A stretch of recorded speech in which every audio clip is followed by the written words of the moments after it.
Your baby's brain is being shaped right now, not by the big moments, not by the obvious things, by the quiet ones, the ordinary ones, the ones that happen between breakfast and bedtime a dozen times a day without anyone giving them a second thought. Pause and think about the last 2 hours of your day with your baby, the feeding, the floor time, the quick scroll on your phone while they played nearby, the music on in the background, the good job when they grabbed a toy, nothing alarming, nothing that looked wrong.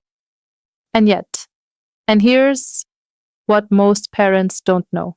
Some of the things that feel completely fine, completely normal, completely loving, are quietly working against the very brain you're trying to protect, not loudly, not dramatically, silently, at the level of neurons and synapses and cortisol and the architecture of a nervous system that is still being built.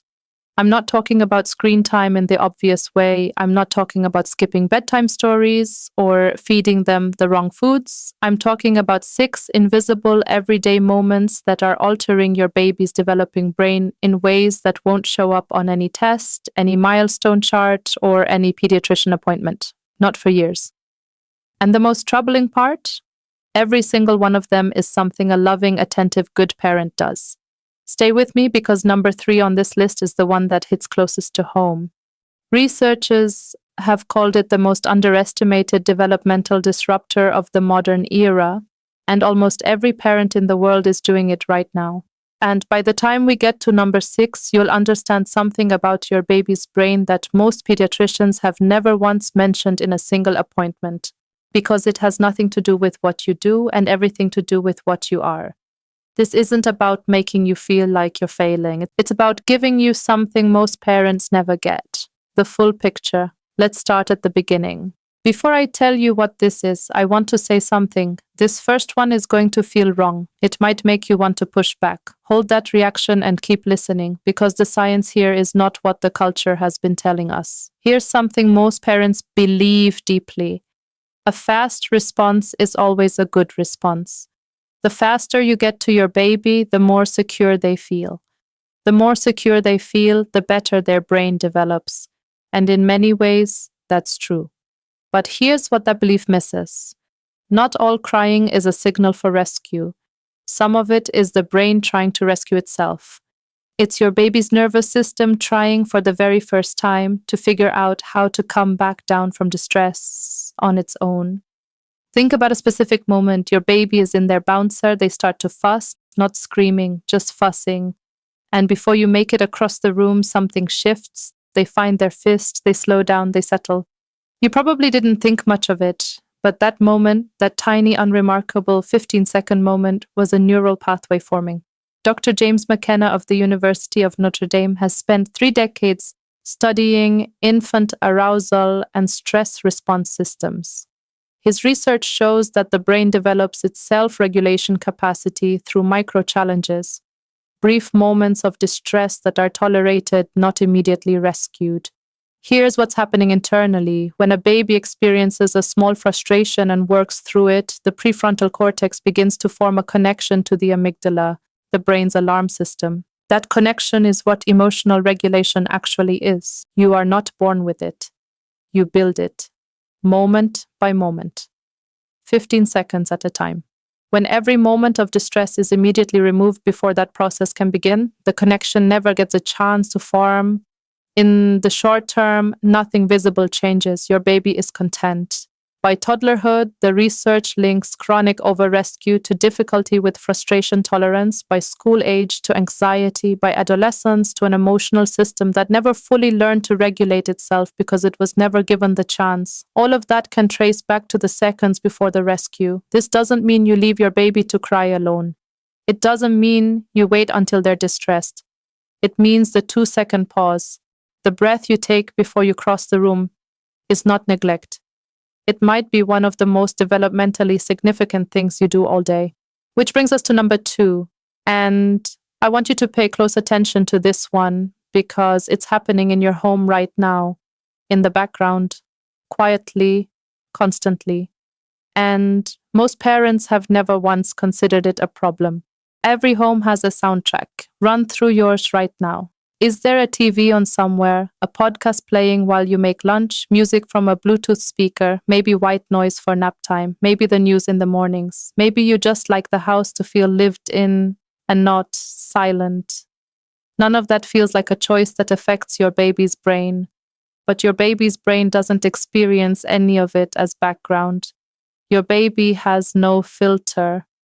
In the first 18 months of life, the auditory cortex, the part of the brain responsible for processing sound, language, and eventually reading, is undergoing its most critical period of development, and it is not selective. It processes everything it hears with the same intensity. The TV, the podcast, the conversation in the next room, the argument through the wall, all of it, with the same weight. Dr. Erica Hoff at Florida Atlantic University has studied language acquisition for over 2 decades. Her research found that infants exposed to high levels of background speech, particularly adult speech not directed at the baby, showed measurably slower vocabulary acquisition and language processing speed by age 2. What's happening internally is a phenomenon called auditory masking. Think of your baby's auditory cortex as a phone line with limited bandwidth. When the line is saturated with noise, background voices, music, ambient TV, the signal that matters most gets degraded. That signal is your voice. The voice that teaches language, that teaches tone, that teaches safety. When the line is full, your voice is just one more thing in the room. The baby isn't learning less because they're behind. They're learning less because the neural resource that should be dedicated to your voice is doing double and triple duty across everything else in the environment. The short-term effect is subtle, slightly slower word recognition, slightly less phonological precision. But by age 7, that early auditory environment shows up in reading fluency, language processing speed, and the ease or difficulty of academic work. Not because of something dramatic that happened, because of the TV that was always on in the background. You don't need silence, you need signal to be louder than noise. Turn the TV off when you're talking to your baby. That's not a sacrifice, that's one of the highest return investments you can make in their developing brain, and it costs nothing. But here's where everything shifts, because number 3 takes what we just covered.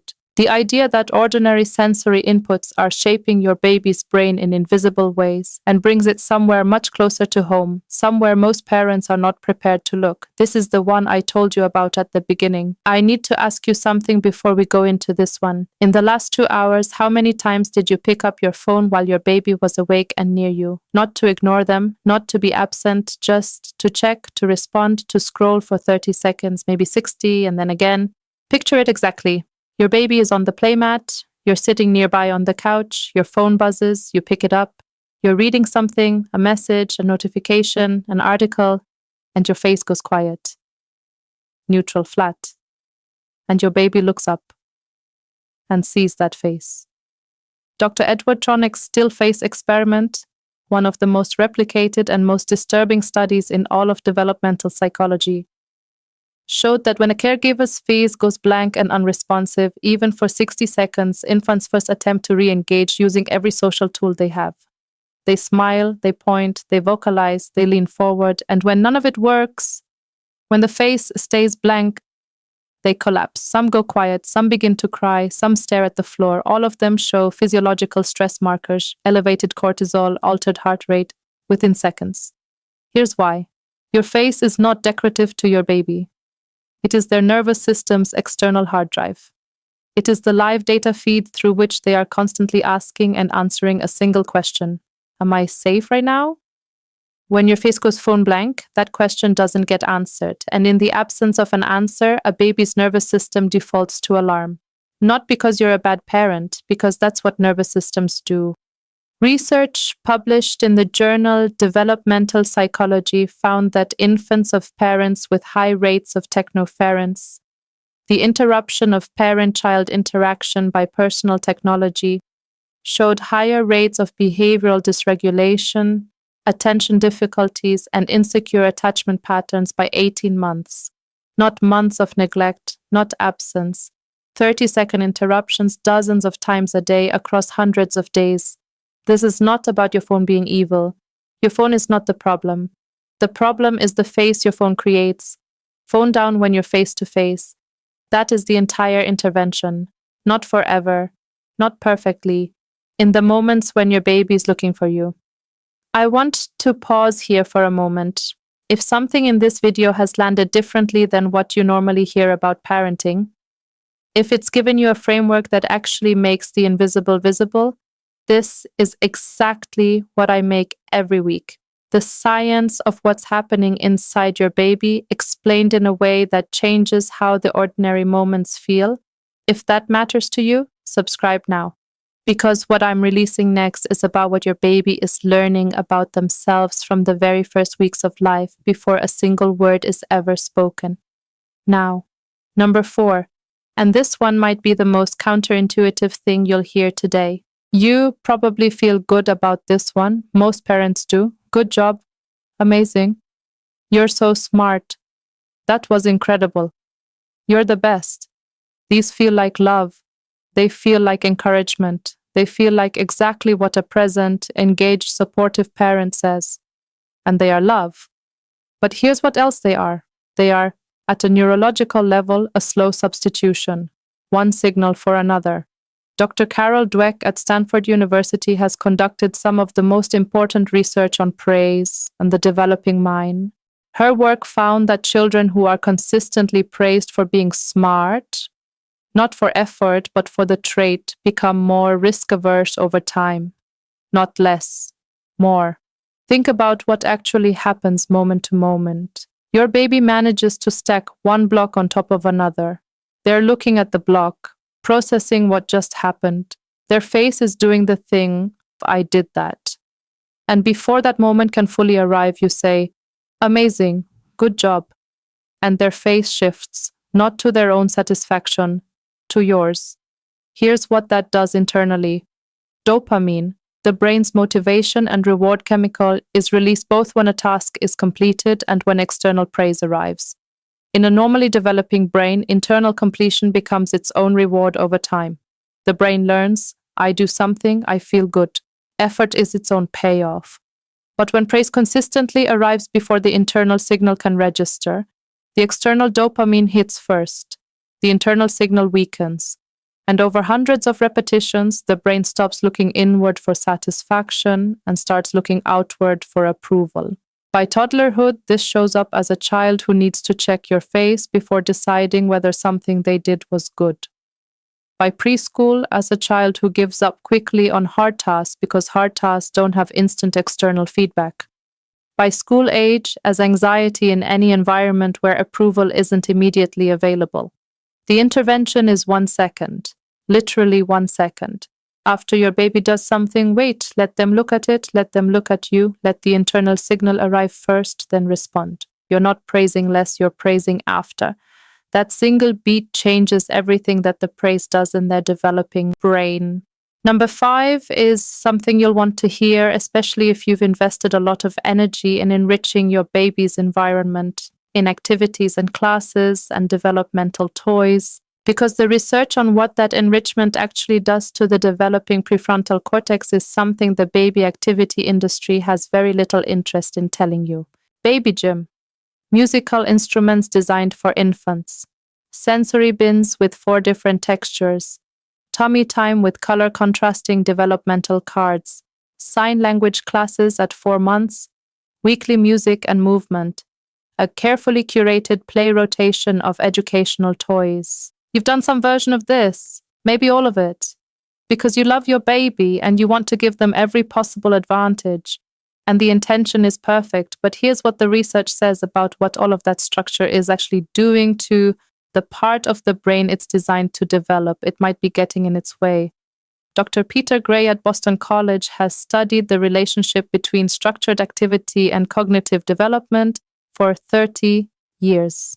His research, along with a landmark study from the University of Colorado, found that children with the highest rates of adult-directed activity showed lower executive function scores, not higher. Here's the mechanism. The prefrontal cortex, responsible for planning, decision-making, creativity, and impulse control, does not develop through receiving input. It develops through generating it. A baby reaching for a toy they noticed and decided to pursue is exercising their prefrontal cortex.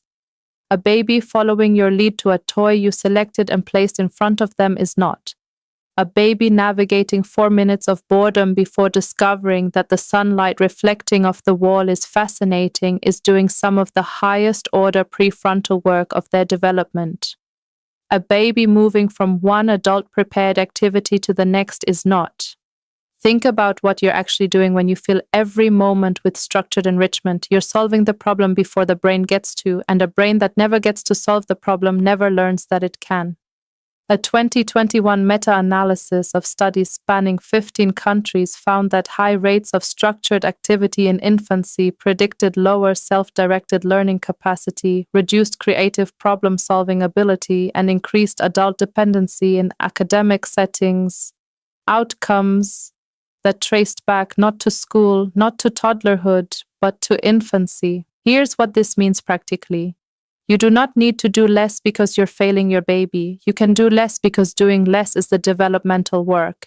A baby staring at the ceiling is not a problem to solve. That baby is building the part of their brain that will eventually solve problems. Let them be bored.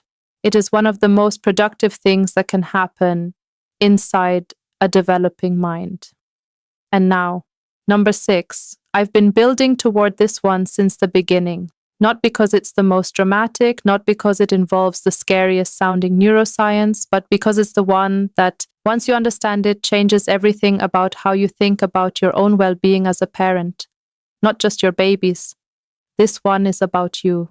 I want to be careful with how I say this, because this isn't about the parents who aren't trying. This isn't about absence in the way we usually mean it. This is about something far more common, far more human, and far more invisible than any of the things we've talked about so far.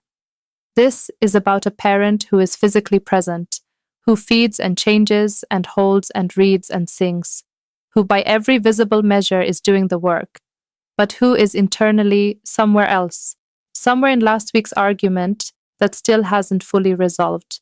Somewhere in the financial anxiety that wakes them up at 3 a.m. Somewhere in the grief they haven't had time to process because there's a baby who needs them every 4 hours. Somewhere in the postpartum fog that no one prepared them for and no one around them is naming. Present, but not fully here. Dr. Alan Shore at UCLA has spent 30 years studying something he calls right brain to right brain communication, the direct transmission of emotional state between caregiver and infant that operates entirely below conscious awareness. His research doesn't look at what caregivers do, it looks at what caregivers are.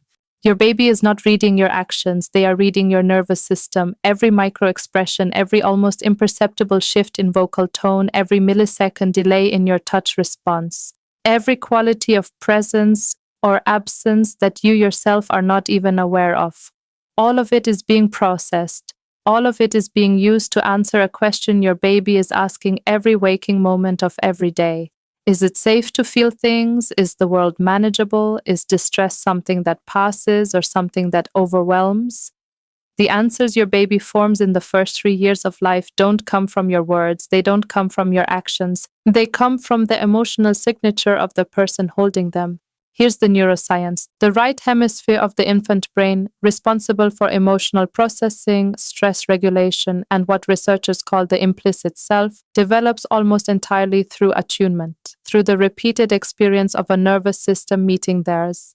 Not perfectly, not without interruption, but with enough presence, enough times to build the belief that connection is available. That regulation is possible. That distress is temporary. When a caregiver is chronically emotionally unavailable, not cold, not cruel, but simply running on empty, the infant right hemisphere doesn't receive the co-regulatory input it requires to build its own capacity for regulation. The research on maternal depression makes this concrete.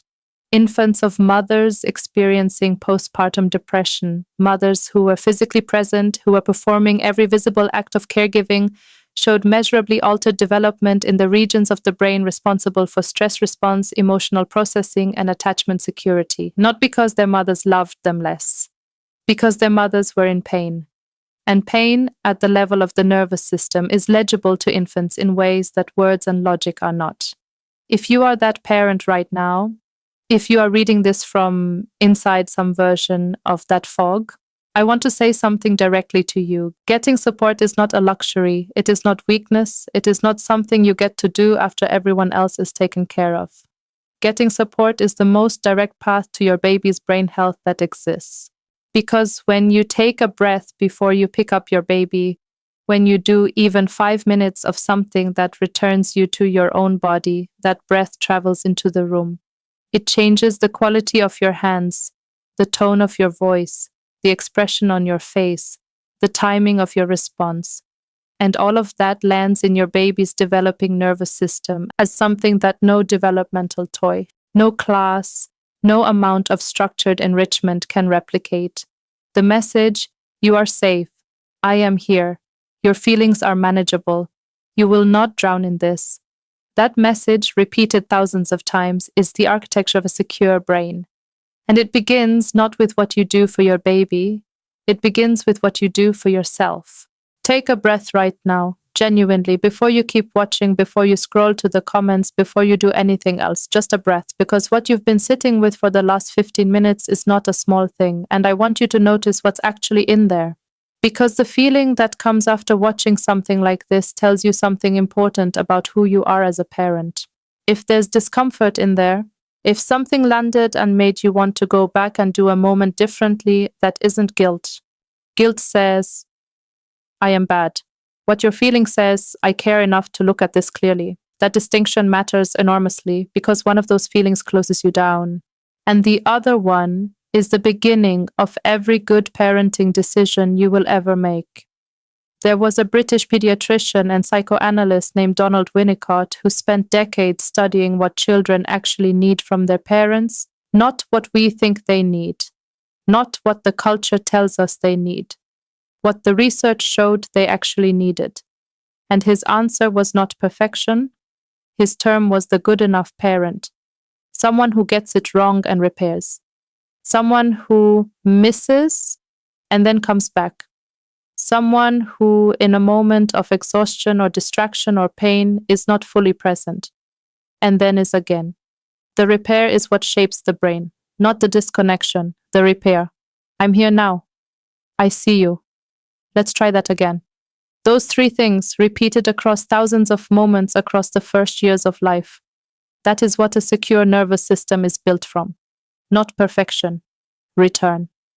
If any part of this shifted something, if one moment from this list is going to sit with you differently tomorrow morning, please share this with another parent, not because the view count matters, but because somewhere in your life right now, there's a parent who is doing everything they can and doesn't know some of what's in this video. And that parent would be different tomorrow if they did. Because the most powerful thing we can do for the generation we're raising is this. Understand what is actually happening inside them and choose to meet them there. I'll see you in the next one.